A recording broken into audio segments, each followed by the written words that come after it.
Hi, I'm Lenny Jonas, Director of the Housing Department here with PCA.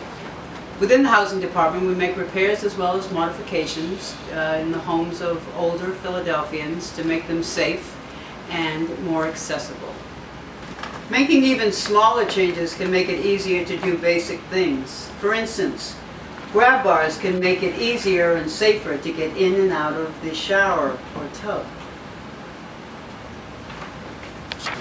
An intercom system can enable a senior to monitor visitors and let them in without having to throw a key out the window.